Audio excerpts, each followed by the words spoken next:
आंगनबाड़ी बहनों से निवेदन है कि चैनल को जरूर सब्सक्राइब करें, क्योंकि आपकी आवाज इसी मंच से उठती है, यहीं से सरकार तक पहुंचती है। आप देश के किस राज्य से यह वीडियो देख रही हैं, कमेंट में जरूर बताइए, ताकि हमें भी पता चल सके कि हमारे साथ कितनी बहनें उत्तर प्रदेश, बिहार, मध्य प्रदेश, राजस्थान, हरियाणा और देश के अन्य राज्यों से जुड़ी हुई हैं। आपकी एक टिप्पणी, आपकी एक आवाज हजारों आंगनबाड़ी बहनों की आवाज बन जाती है। अब बात करते हैं आज की बड़ी खबर की। उत्तर प्रदेश सरकार ने एक बहुत बड़ा निर्णय लिया है।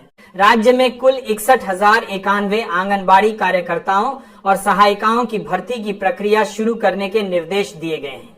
मुख्य सचिव ने बाल विकास सेवा एवं पुष्टाहार विभाग की समीक्षा बैठक में यह आदेश दिया है कि भर्ती की पूरी समय सारिणी तय की जाए और प्रत्येक चरण के लिए स्पष्ट समय सीमा भी निर्धारित की जाए।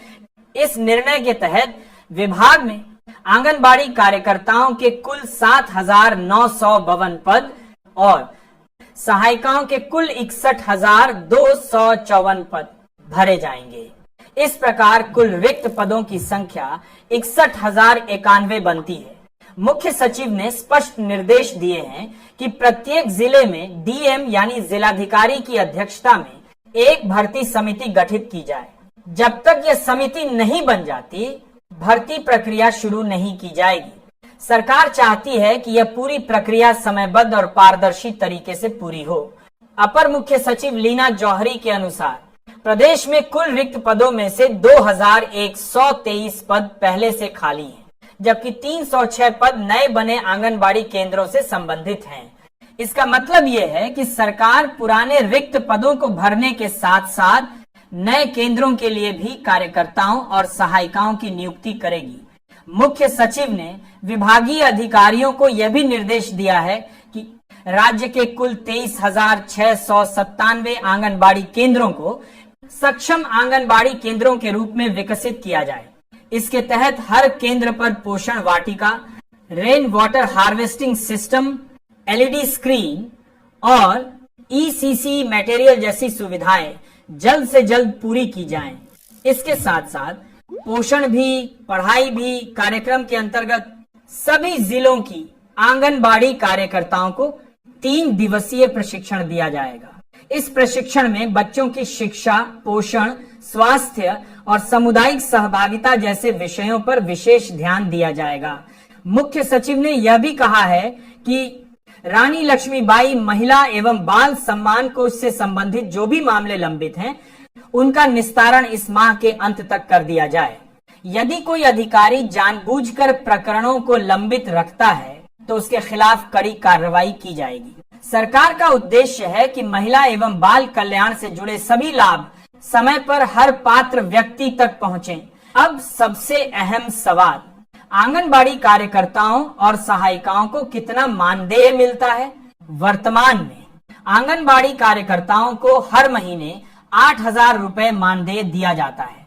इसमें 6,000 रुपए मूल मानदेय और 2,000 रुपए इंसेंटिव शामिल है। इसी प्रकार सहायिकाओं को हर माह 4,000 रुपए मिलते हैं, जिसमें 3,000 रुपए मानदेय और 1,000 रुपए इंसेंटिव जोड़े जाते हैं। अब सवाल यह है, क्या यह मानदेय पर्याप्त है? क्या यह वेतन उस कार्य के अनुरूप है जो आंगनबाड़ी बहनें रोज करती हैं? आंगनबाड़ी कार्यकर्ता समाज की रीढ़ है। वे मातृत्व, पोषण, स्वास्थ्य और शिक्षा जैसे संवेदनशील कार्यों की जिम्मेदारी निभाती हैं। गर्भवती महिलाओं से लेकर नवजात शिशुओं तक हर स्तर पर उनकी भूमिका अत्यंत महत्वपूर्ण है। फिर भी वर्षों से उनका मानदेय बहुत कम है। सरकार नई भर्ती तो कर रही है, लेकिन जो बहनें 10-10 साल से सेवा दे रही हैं, उनका मानदेय नहीं बढ़ाया गया। कई राज्यों में मानदेय में असमानता स्पष्ट दिखती है। कहीं 7,000 रुपए, कहीं 8,000 रुपए और कहीं 10,000 रुपए तक का मानदेय दिया जा रहा है, जबकि काम सभी जगह एक जैसा है। इससे यह सवाल उठता है कि केंद्र सरकार ने अब तक समान मानदेय नीति क्यों नहीं बनाई? यदि सरकार वास्तव में महिला सशक्तिकरण को बढ़ावा देना चाहती है, तो उसे सबसे पहले आंगनबाड़ी बहनों को राज्य कर्मचारी का दर्जा देना चाहिए। तो उनके लिए पेंशन, स्वास्थ्य सुविधा और भत्ते जैसी योजनाएं लागू करनी चाहिए, क्योंकि वे न केवल बच्चों का भविष्य बनाती हैं, बल्कि समाज के पोषण और स्वास्थ्य की दिशा तय करती हैं। सरकार को यह समझना होगा कि आंगनबाड़ी केंद्र केवल पोषण वितरण स्थल नहीं है, बल्कि यह ग्रामीण समाज की शिक्षा, पोषण और महिला सशक्तिकरण का केंद्र है। यदि यहाँ की सुविधाएं सुधरती हैं, तो उसका सीधा असर गांव के हर घर के स्वास्थ्य और विकास पर पड़ता है। उत्तर प्रदेश में आंगनबाड़ी कार्यकर्ताओं और सहायिकाओं की 61,091 पदों पर होने वाली यह भर्ती महिलाओं के लिए एक बड़ा अवसर है, लेकिन यह तभी सार्थक होगी जब यह भर्ती पारदर्शी, निष्पक्ष और समयबद्ध रूप से पूरी की जाएगी। यदि सरकार केवल घोषणा तक सीमित रह गई, तो ये एक और अधूरी योजना बनकर रह जाएगी। इसलिए अब समय है कि सरकार भर्ती के साथ साथ पुरानी कार्यरत बहनों को भी सम्मान और आर्थिक सुरक्षा प्रदान करे, उनका मानदेय बढ़ाए, समान नीति बनाए और उनके जीवन को स्थिरता दे। तभी सच्चे अर्थों में पोषण भी, पढ़ाई भी का सपना पूरा होगा।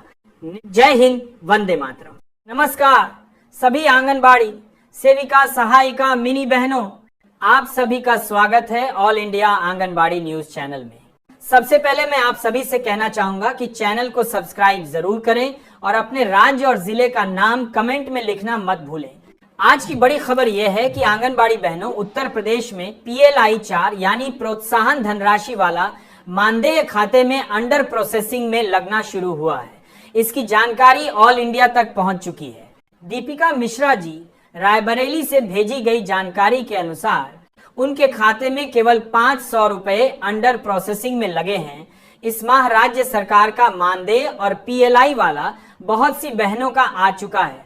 कुछ बहनों का 5,400 रुपए भी सक्सेस हो गया था, लेकिन कई बहनों का अभी तक भुगतान फेल्ड हो गया था। फेल्ड होने के कारण विभाग द्वारा टेक्निकल रीजन दिया गया था, जो मैंने पहले चैनल पर दिखा दिया था।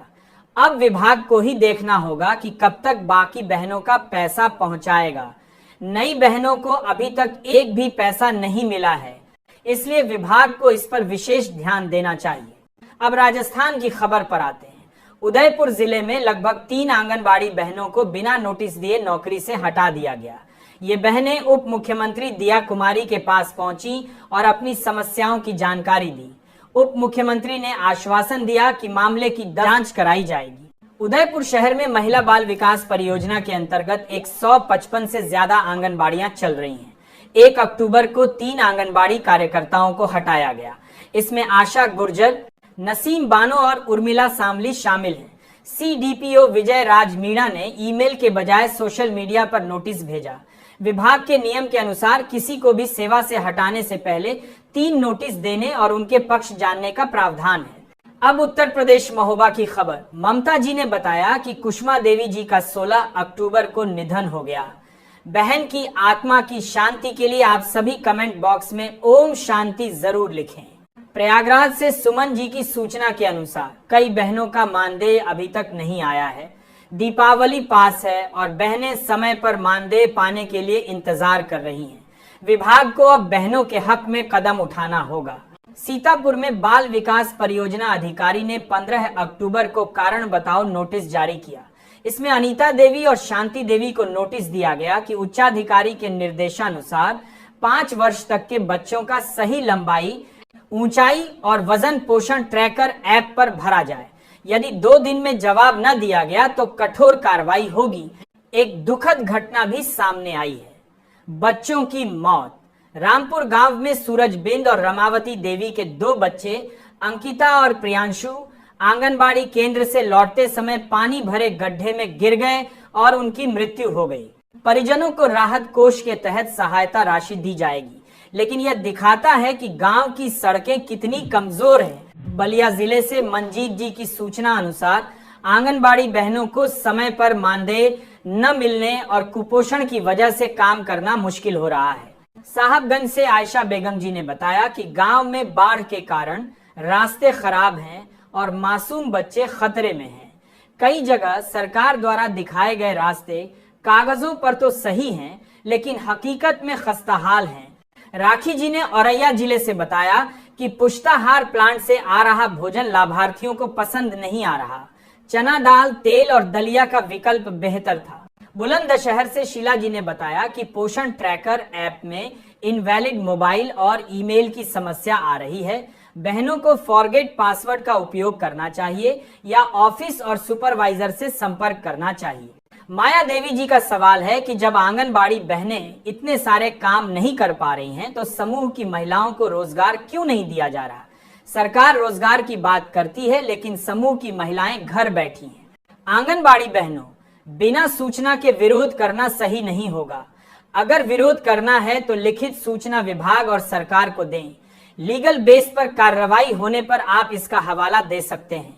उत्तर प्रदेश में कुछ बहनों ने बताया कि उनका PLI 4 और मानदेय अभी तक अंडर प्रोसेसिंग में है। बहनों का कहना है कि 6 महीने से कोई पैसा नहीं मिला। विभाग से लगातार संपर्क करने के बावजूद बहनों को संतोषजनक उत्तर नहीं मिला। सीतापुर की जानकारी अनुसार बच्चों का वजन और लंबाई गलत भरा गया। अधिकारी ने 2 दिन के अंदर सही जानकारी देने का नोटिस जारी किया। यदि समय पर उत्तर न दिया गया तो कठोर कार्रवाई होगी। मासूम बच्चों की सुरक्षा को लेकर कई जगह रास्ते खराब हैं। रामपुर गांव की घटना इसका उदाहरण है। यह दिखाता है कि सरकार को ग्रामीण रास्तों और सुरक्षा पर ध्यान देना होगा। बहनों ने सुझाव दिया कि अगर पुष्टाहार का मटेरियल घटिया है तो उसे बदलने की व्यवस्था की जाए। चना दाल, तेल और दलिया का विकल्प अधिक उपयुक्त है। आंगनबाड़ी बहनों को सुपरवाइजर से समस्या का समाधान न मिलने पर उच्च अधिकारियों तक अपनी शिकायत पहुंचानी चाहिए। इस तरह बहनों के अधिकार सुरक्षित रहेंगे।